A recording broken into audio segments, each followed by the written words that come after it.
یزید پر لعنت کرنا کوئی جرم نہیں ہے، لیکن اس کے باوجود وہ شخص 3 مہینے سے قید ہے اس چیز کا کہ وہ مولوی کے جس نے یہ ایف آئی آر درج کروائی تھی، اس کا نام غالباً ابو بکر مزید ویڈیوز کے لیے ہمارا چینل فروغ ازا سبسکرائب کیجیے، شکریہ۔ بسم اللہ الرحمن الرحیم، السلام علیکم مومنین اکرام، امید ہے آپ سب خیر و عافیت سے ہوں گے۔ آج سے تقریباً 2-2.5 ماہ پہلے ایک ویڈیو کی تھی خیبر پختونخوا کے شہر ہری پور، اس کے نزدیک ایک گاؤں ہے تفکیاں، وہاں کی کہ وہاں کا ایک مومن، ایک عزادار، ایک حسینی جس کا نام ملک الیاس ثانی تھا، اور وہ وہاں پر عزاداری بھی کرواتا تھا، اس کے گھر میں مجلس بھی ہوتی تھی، حسین کا ذکر وہ برپا کرتا تھا، اور کچھ یزیدی اور ناسبی فکر کے مولویوں کو وہاں پر اس چیز سے بڑی تکلیف تھی کہ یہاں پر عزاداری کیوں ہوتی ہے۔ انہوں نے کئی مرتبہ کوشش کی، انتظامیہ کو پریشرائز کیا، اور جتھوں کی صورت میں پولیس اسٹیشن میں گئے اور ویڈیوز بھی بنائی کہ ہم یہاں پر مجالس اور عزاداری قبول ہمیں نہیں ہے، یہ چیز ہم برداشت نہیں کر سکتے۔ لیکن جب انہوں نے دیکھا کہ ان کی ترکیب کامیاب نہیں ہو رہی تو پھر انہوں نے ایک دوسری چال چلی، اور یہ شخص ملک الیاس ثانی جس کا شیعہ مسلک سے تعلق ہے، اس پر ایک جھوٹا اور بے بنیاد مقدمہ درج کروا دیا توہین صحابہ کا۔ اور حیرت ہے کہ جس بنیاد پر ایف آئی آر درج کی گئی، فیس بک کی کچھ پوسٹ تھیں جن کی وجہ سے ایف آئی آر درج ہوئی، اور وہ ایف آئی آر درج اس لیے ہوئی کہ وہ یزید پر لعنت کی تھی۔ یعنی آپ غور کریں کہ لعنت یزید پر کی اور مقدمہ توہین صحابہ کا درج ہو گیا۔ اس پر میں نے ایک تفصیلی ویڈیو کی تھی اور اس میں بتایا تھا کہ کن باتوں کو ایف آئی آر میں شامل کیا گیا، اور ان میں سے ایک چیز سر فہرست یہ بھی تھی کہ اس شخص نے 10 محرم کو اپنے فیس بک پر یہ اسٹیٹس لگایا کہ کربلا میں قرآن کے حافظوں نے قرآن کے محافظوں کو قتل کر دیا، اور اس نے یزید پر لعنت کی تھی، اس وجہ سے ایف آئی آر درج ہو گئی۔ اور اب تقریباً 3 ماہ ہونے کو ہیں کہ وہ شخص، وہ مومن گرفتار ہے، اس کی ضمانت نہیں ہو رہی، وہ شخص جیل میں ہے، کیونکہ وہاں کے کچھ شدت پسند مولویوں نے پریشر بنایا ہوا ہے انتظامیہ پر۔ یعنی آپ ذرا اس چیز پر غور کریں کہ یہ لوگ نام صحابہ کا استعمال کرتے ہیں، صحابہ کا نام لیتے ہیں، لیکن دفاع کس کا کرتے ہیں؟ یزید کا۔ اور یہ بات ہم بارہا کہہ چکے ہیں کہ کوئی بھی شیعہ صحابہ اکرام رضوان اللہ علیہم اجمعین کی توہین کا قائل نہیں ہے۔ ہم تو ان لوگوں کے خلاف ہیں کہ جو صحابہ کی توہین کرتا ہے، لیکن اگر تم قاتل امام حسین، قاتل اہل بیت یزید کو بچانے کی کوشش کرو گے تو ہم تم پر بھی لعنت کریں گے، یزید پر بھی لعنت کریں گے۔ ایسا نہیں ہو سکتا کہ جو اہل بیت کے قاتل ہیں ہم ان کی تعریف کریں اور ان پر لعنت نہ کریں، ایسا ممکن ہی نہیں ہے۔ اور گزشتہ شب مجھے وہاں کے اسی گاؤں کے ایک مومن دوست نے میسج پر یہ بتایا کہ وہ مولوی کے جس نے یہ ایف آئی آر درج کروائی تھی، اس کا نام غالباً ابو بکر شہزاد ہے، وہ شخص مسلسل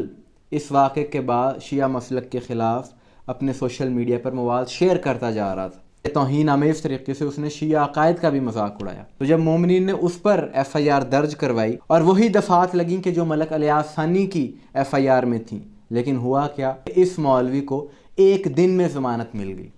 اور صرف اس لیے کہ اس کا تعلق ایک شدت پسند جماعت سے ہے۔ تو یہ ہمارے ملک کا ایک المیہ ہے کہ ایک مومن، ایک غریب عزادار، ایک مومن، اس پر ایف آئی آر درج کی جاتی ہے اور اسے گرفتار کر لیا جاتا ہے، اسے ضمانت نہیں ملتی، صرف اس لیے کہ اس کا گھر اکیلا ہے اس گاؤں میں، اور اس کو اگر گرفتار کر لیا جائے گا تو کوئی احتجاج کرنے والا نہیں ہوگا، اس کے لیے کوئی آواز نہیں اٹھائے گا، اس لیے یہ کام کیا گیا۔ اور دوسری طرف اگر ان شر پسند مولویوں میں سے کوئی ایسی حرکت کرتا ہے اور اس پر بھی وہی ایف آئی آر درج ہوتی ہے تو اسے 1 دن میں ضمانت مل جاتی ہے،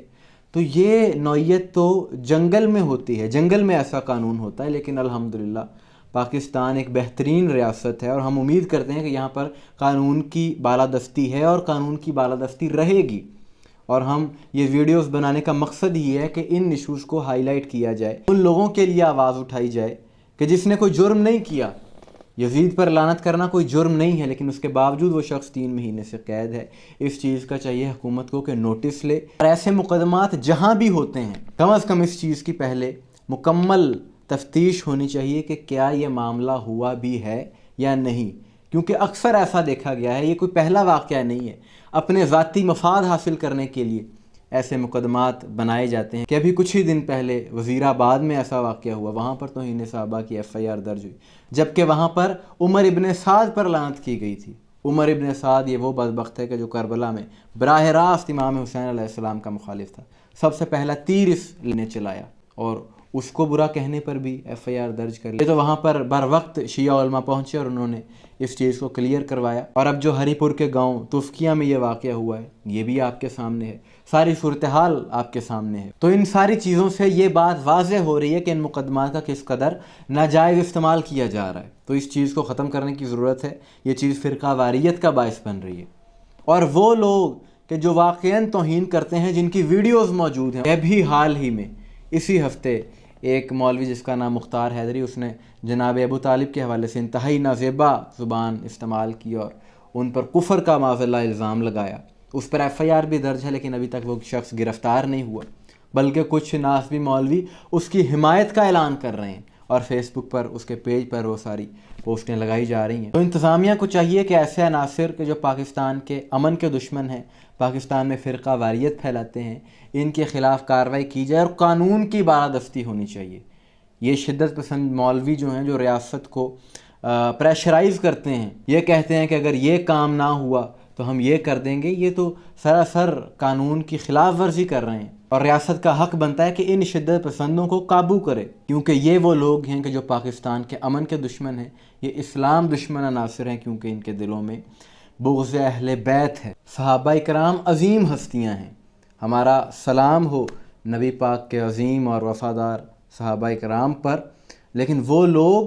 کہ جو صحابہ کا نام لے کر غلط مقدمات کرواتے ہیں, اس طرح کی حرکتیں کرتے ہیں, تو پھر وہی مقدمہ الٹا ان لوگوں پر ہونا چاہیے کہ صحابہ کی توہین تو تم خود کر رہے ہو. قاتلان امام حسین جو ہیں ان کو صحابی کی صف میں لا کر صحابہ کی توہین تم لوگ کر رہے ہو. یعنی آپ ذرا اس بات پر غور کریں کہ جو شخص عمر ابن سعد کو صحابی کہہ رہا ہو یا یزید کو صحابی کہہ رہا ہو, یہاں پر یہی ہوا ہے نا کہ یزید پر تبرہ کیا ہے, یزید پر لعنت کی ہے اور توہین صحابہ کا مقدمہ ہو گیا. عمر ابن سعد کو برا کہا ہے وزیر آباد میں, توہین صحابہ کا مقدمہ ہو گیا.